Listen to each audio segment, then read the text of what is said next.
Hello everyone, আসসালামু আলাইকুম। Welcome back to my channel Tuntuni's cook hands. আজকে আমি আপনাদের রান্না করে দেখাবো ছোট মাছ বা কাচকি মাছের চচ্চড়ি। এই মাছটা কিন্তু আমাদের শরীরের জন্য খুবই উপকারী, ছোট বড় সবার জন্যই। তো চচ্চড়ি রান্না করার জন্য এখানে আমি নিয়েছি টমেটো, পেঁয়াজ কুচি, মরিচ ফালি, আলু কুচি আর ধনিয়া পাতা কুচি।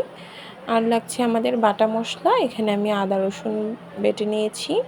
এখানে নিয়েছি আমি কিছু গুঁড়া মশলা, যেমন লবণ, হলুদের গুঁড়া, মরিচের গুঁড়া, ধনিয়া গুঁড়া আর জিরা গুঁড়া।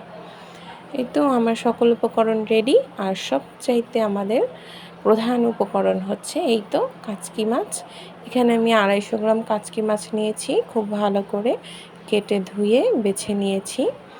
তো চলুন রান্না করে নিই। কাচকি মাছটা কিন্তু হাতেই মূলত মেখে রান্না বসাতে হয়, এটা কিন্তু কষিয়ে নেওয়া যায় না। কষাতে গেলে কিন্তু মাছটা একদম ভেঙে চুরে গলে নষ্ট হয়ে যাবে, মাছটা আস্ত থাকবে না। তো এই তো এখন আমি এখানে সকল উপকরণগুলো দিয়ে ভালো করে মাখিয়ে নেব। এখানে দিয়ে দিলাম আলু কুচি, মরিচ ফালি, পেঁয়াজ কুচি আর দিয়ে দেব টমেটো কুচি। আর ধনিয়া পাতা কুচিটা কিন্তু আমি সবার লাস্টে দেব, যখন তরকারিটা আমি নামিয়ে নেব তখন। আর এখানে দিয়ে দিচ্ছি গুঁড়া মশলা, যা যা নিয়েছি তা তো আমি আপনাদের আগেই দেখিয়েছিলাম। এই তো গুঁড়া মশলাগুলো দেওয়া হয়ে গিয়েছে। এখন আমি এতে দিয়ে দেব 2 টেবিল চামচ পরিমাণ আদা রসুন বাটা।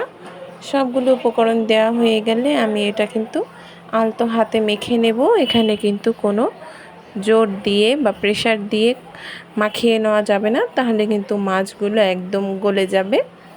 এই তো আমার বাটা মশলাটাও দেওয়া হয়ে গেল। এখন আমি এটা একদম আলতো হাতে আস্তে আস্তে করে সুন্দর করে মাখিয়ে নেব, বেশ কিছুক্ষণ সময় নিয়ে, যাতে মাছের সাথে সবগুলো উপকরণ যেন ভালোভাবে মিশে যেতে পারে। ভালো করে মাখিয়ে নেওয়া হয়ে গেলে এখানে আমি দিয়ে দেব পরিমাণ মতো পানি।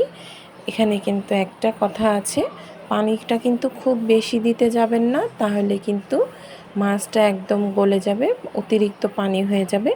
যেহেতু এটা চচ্চড়ি, এটা কিন্তু হালকা ভেজা মাখা মাখা টাইপের রাখতে হবে, বেশি পানি কিন্তু দেয়া যাবে না।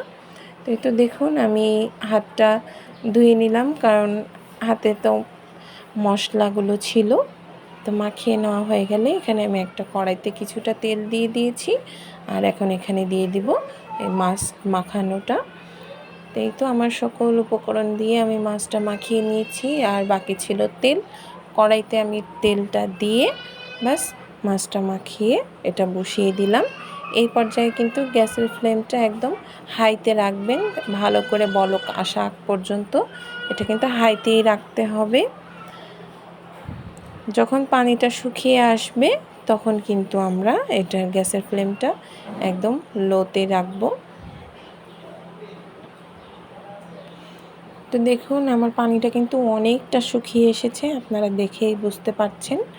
আমি কিন্তু এতক্ষণ হাই ফ্লেমেই এটা রান্না করে নিয়েছিলাম। এখন আমি এটা মিডিয়াম লোতে রাখবো।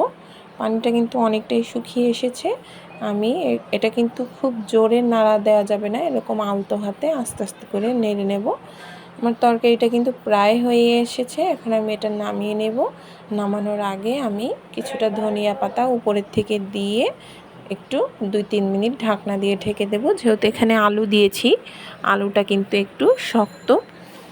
তো এরপরে ধনিয়া পাতাটা দেওয়া হয়ে গেলে আমি ঢাকনা দিয়ে 2-3 মিনিট রেখে দিলেই ব্যাস, ততক্ষণে কিন্তু আমার পানিটা আরও শুকিয়ে যাবে আর আমার চচ্চড়ি একদম রেডি।